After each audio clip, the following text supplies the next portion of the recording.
left Ravenna and traveled the Ravenna to Moli stretch of about 450 kilometers on the A14. The traffic was never intense and we arrived at our destination without running into queues or slowdowns. Almost a miracle on this section of the motorway.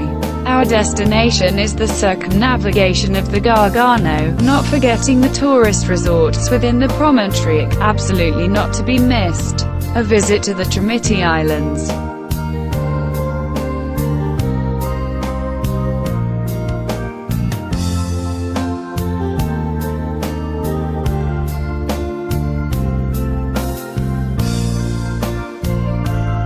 Moli immediately presents itself with its immense uncrowded beaches and with the medieval castle perched on its promontory. The historic village, which develops around the castle, is surrounded by ancient walls, while the modern city, exploded with tourism, develops along the sandy coast.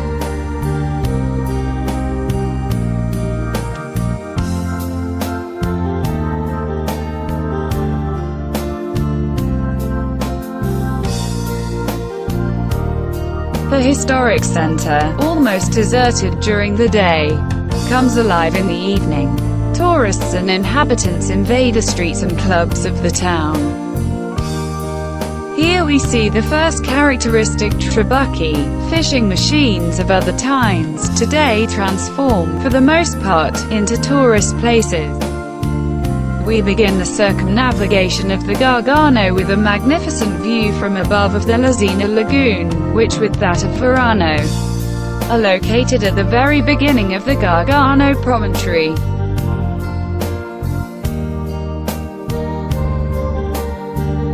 The road then descends towards the sea, runs along the rocky promontory. After a bend, the white Peschici appears, spread out like an amphitheater on the rocky promontory.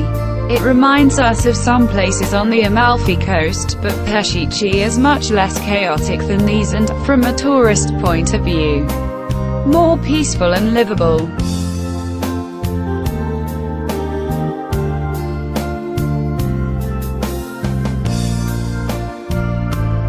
Here too there are the remains of a castle, a large well-kept and very clean old town and a myriad of shops and eateries.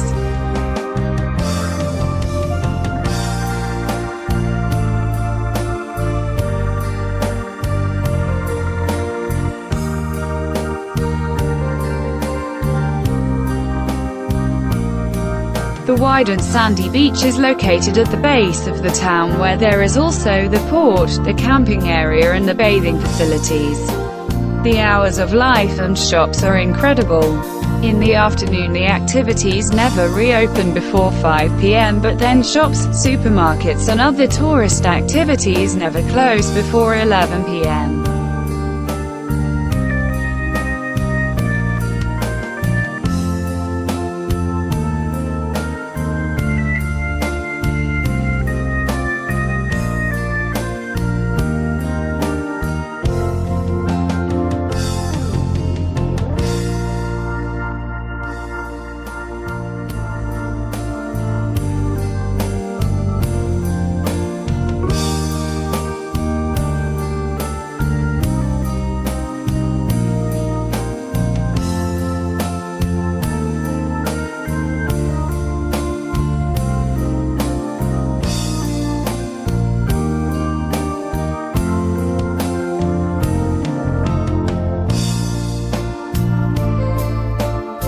Today motorbike excursion along the coast with destination Rodi Garganico. The coast is high, jagged and rocky.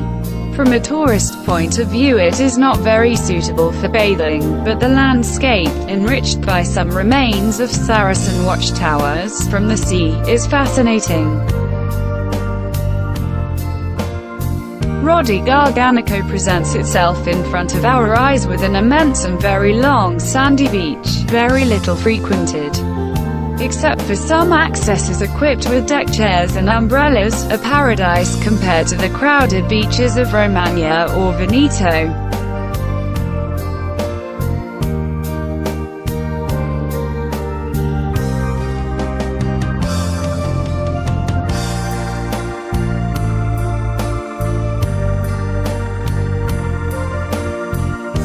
Rhodes is a beautiful village overlooking the sea. Honestly, Peschici is another thing.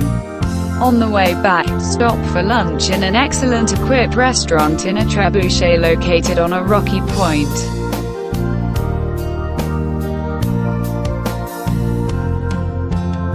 The name should not be misleading. Umbrian means shady and has nothing to do with the region of the same name. Just 5 kilometers from the coast, there is this unexpected park. Both for its proximity to the sea and for the density and height of the plants that make it up. It seems to us, in just 5 kilometers, that we have returned to Trentino or Austria.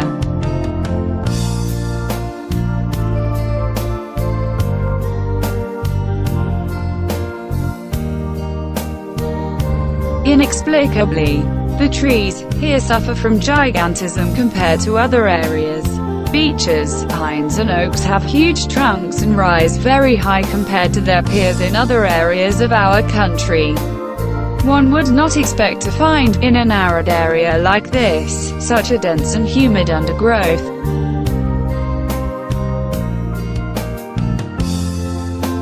A paradise for mushroom hunters, park guards permitting, because the whole area, fortunately, is a protected regional park.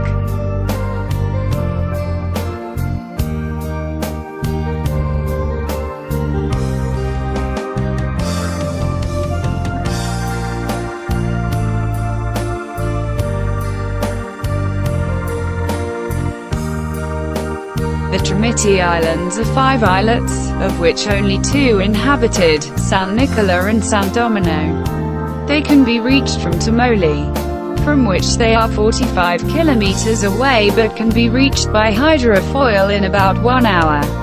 Other departure ports are Peschici and Vieste, from which they are 22 kilometers away with connection by motorboat in about 90 minutes. The arrival is on the island of San Nicola, characterized by an imposing defensive structure, perched on the rock, which also includes an imposing first Benedictine and then Cistercian abbey. The fortress, which managed to resist unconquered even the attacks of the Turkish fleet of Suleiman the Magnificent, and more recently also of the English one, was then used for centuries as a penal colony and political confinement.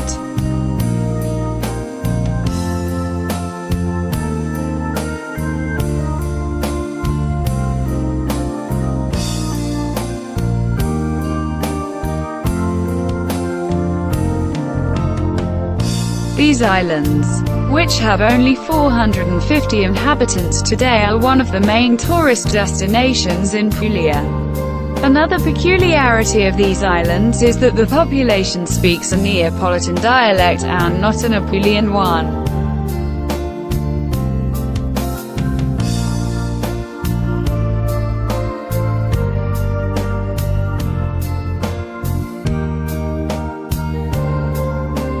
The most interesting tourist island is San Domino, which is a few hundred meters from San Nicola. It is the largest and most inhabited island, on which the main tourist facilities are located thanks to the presence of the archipelago's only sandy beach, Cala della Rene. The surface is only 2 square kilometers. A road crosses it, but it is reserved for residents' vehicles because it is forbidden to bring private vehicles to these islands.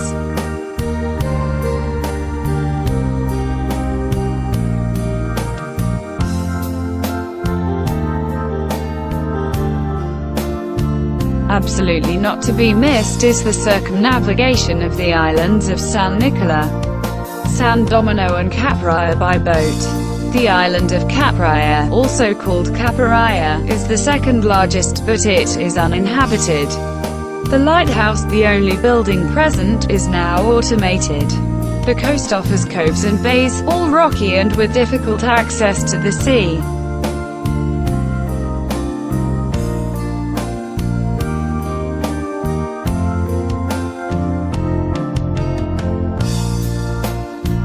There are numerous sea caves and some arches dug by the waves in the promontories that stretch into the sea.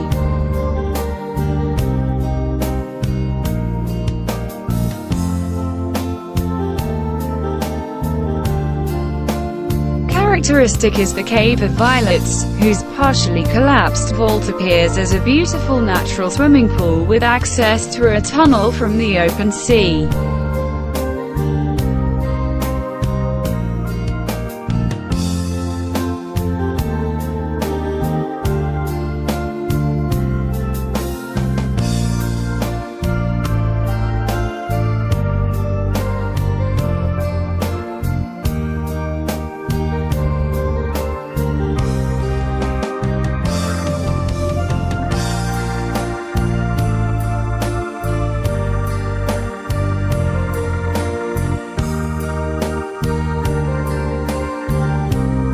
It is impossible to see all these natural beauties from land, and, sea conditions permitting, the boat tour is almost indispensable.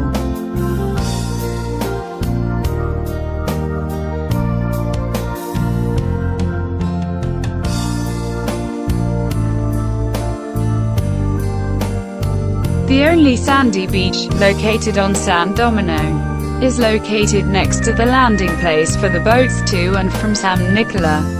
It is very small and can accommodate very few swimmers. The sea, of course, is very transparent, full of fish, and the seabed is easily visible.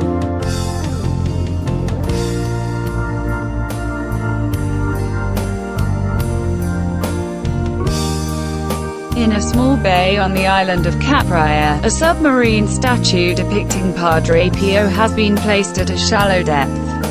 This statue is an object of attraction for almost all tourists. Objectively speaking, it is certainly not the best thing that the Sea of Trimiti offers to visitors.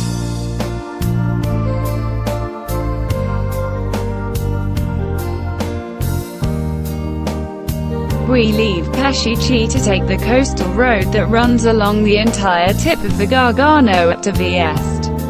The coast is rocky and the road is an ups and downs, all curves and bends. On the promontories there are numerous remains, some well preserved, of the ancient sighting towers of the Saracen raids, evidently very frequent at the time. Between one promontory and another, there are wonderful sandy beaches partly equipped with umbrellas, deck chairs and refreshment facilities. All in all, free access to the sea is quite widespread. There is no shortage of large parking spaces. There are many seasonal campsites, both directly on the coast and a little inland. Fortunately, these structures hardly alter the morphology and balance of the area. Unfortunately, there are some hotels or resorts that have a heavy impact on the environment, even during the closing season.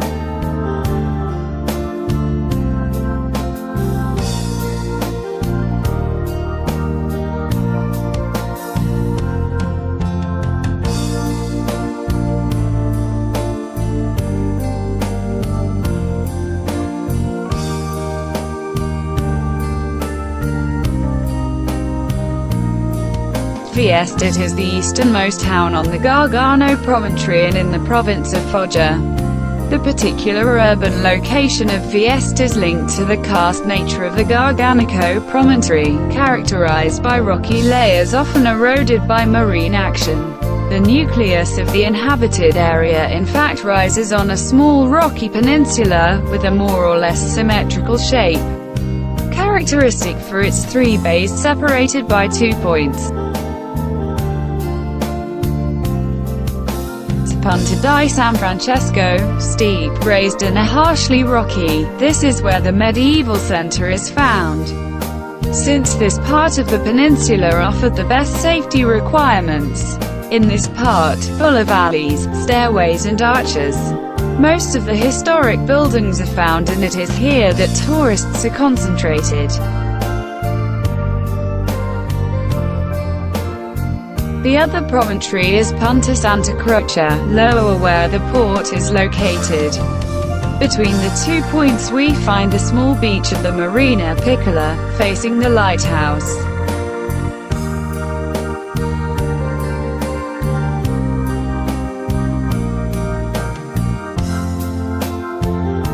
Vieste, in our opinion, is certainly the pearl of the Gargano. The city offers tourists beaches, The historic center, tourist facilities, restaurants and a nightlife worthy of big cities.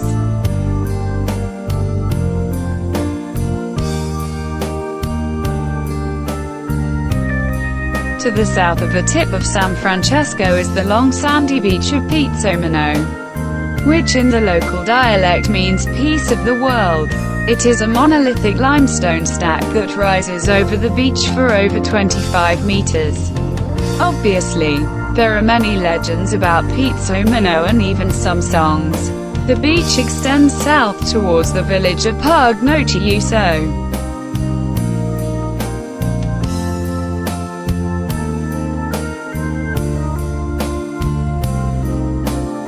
Very characteristic is the lighthouse that stands on an island to protect the port and the city.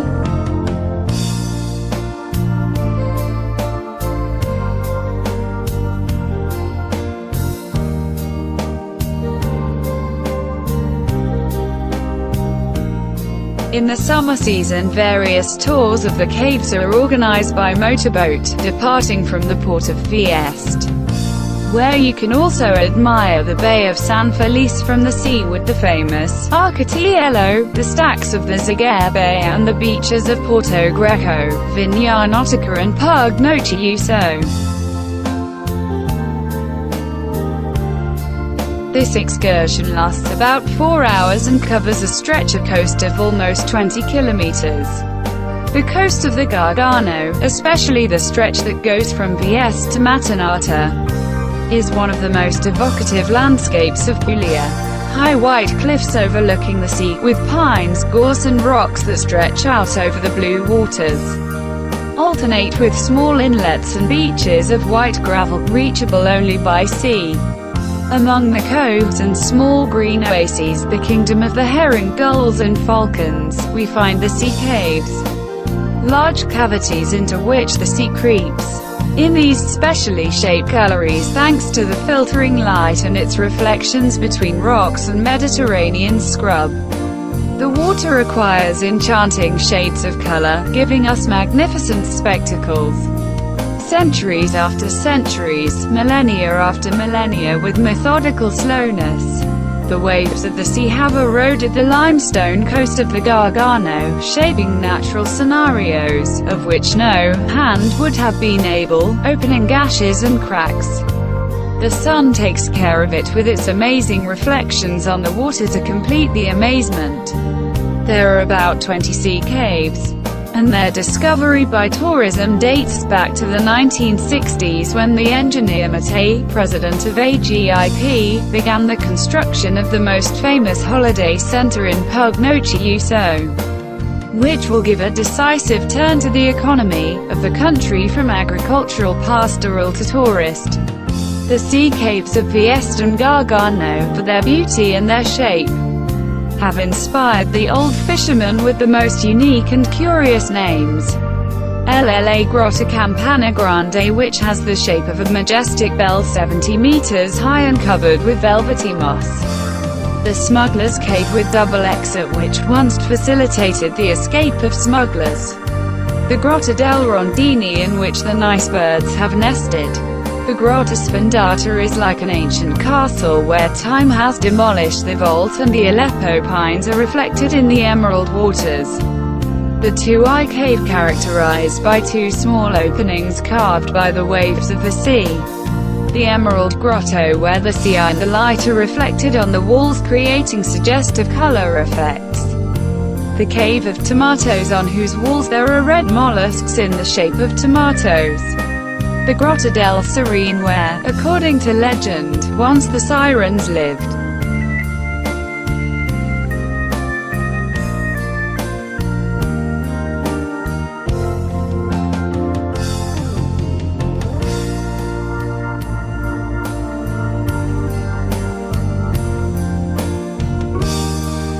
After having visited the coast and the caves, the tour by motorboat continues in the morning direction until you reach the Vigna Nautica beach.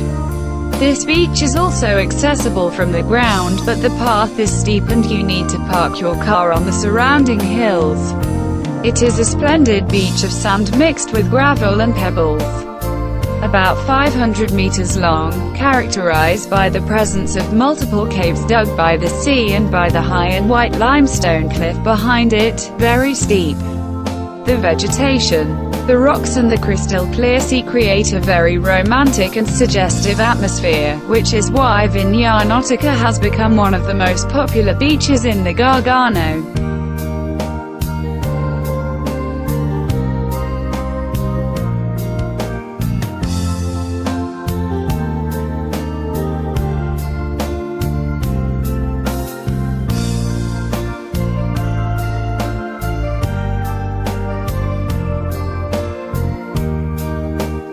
Returning to the sea. Further on you arrive at the Baia del Zagare, one of the symbolic beaches of the Gargano, thanks to the presence of the high white cliffs and two beautiful limestone stacks sculpted by the wind. The pines and the white pebble beach, which combined with the blue of the sea create an incredible spectacle. There are actually two beaches, separated by a cliff, Baia del Zagare, which owes its name to the flowers of the lemon trees nearby, Zagare, and Baia dei Faraglioni, towards Vieste.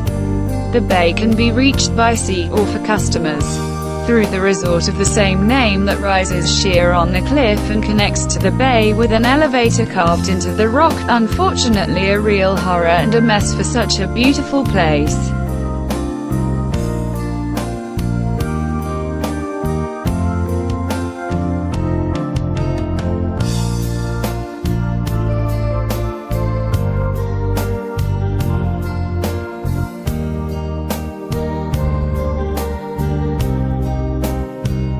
Puglia is a tourist center located on the coast between Vieste and Mattonata, about halfway between the two villages.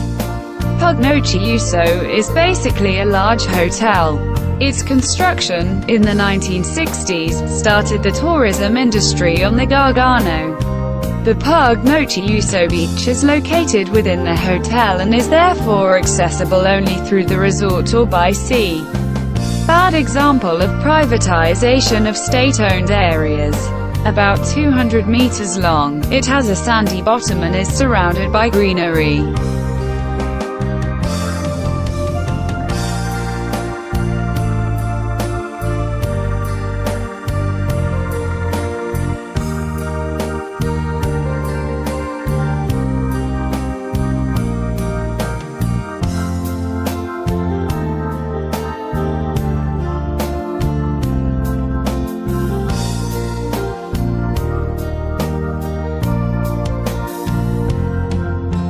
Mattonata rises in the middle of an expanse of olive groves, almond trees and prickly pears sloping down to the sea. Mattonata can boast one of the most beautiful beaches of the Gargano. Kilometers of pebbles smoothed by a crystalline sea from which to leave by boat to visit the numerous caves, coves and beaches accessible only from the sea. An ideal destination not only for sea lovers but also for interesting excursions to the interior of the Gargano.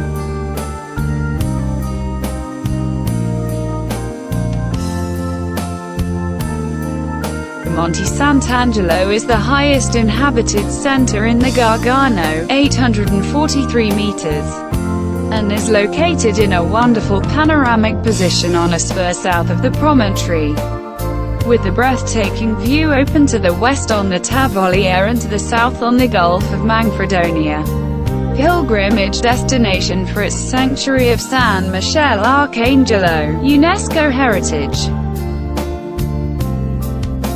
You enter the sanctuary by going down a long and wide staircase. The entrance doors are made of bronze and were cast in Constantinople in 1076. Inside, the altars and the images that adorn them are carved in the same rock as the cave. Not everyone knows that there are 3 sanctuaries dedicated to San Michele, the one in Puglia, the San Michele Festival near Turin, and Mont Saint Michel in Normandy. All 3 are built on the living rock visible inside the church. They are perfectly aligned along a straight line and are exactly equidistant from each other.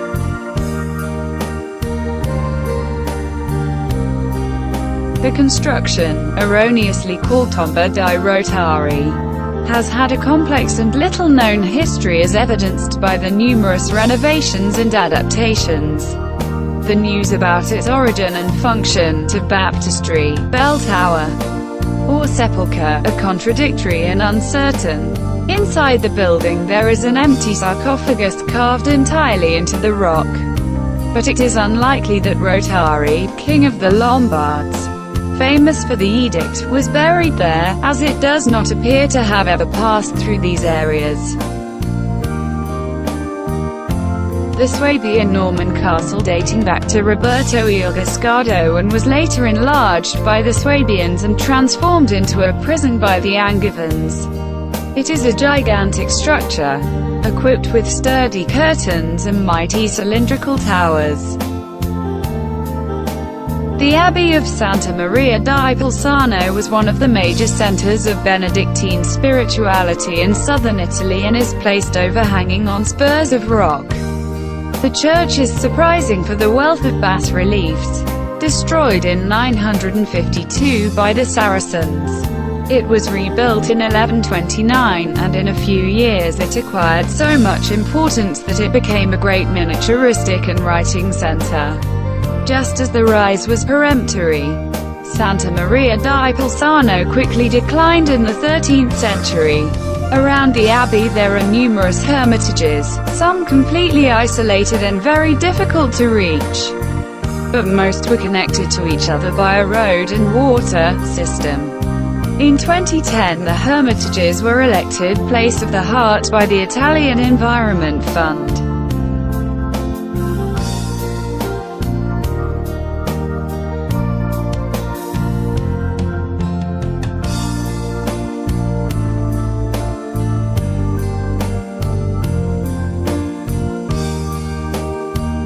Manfredonia owes its name to Manfredi di Sicilia, son of Emperor Frederick II, who founded it in the 13th century. Today the city is partially disfigured by industrial settlements and port works of the 60s.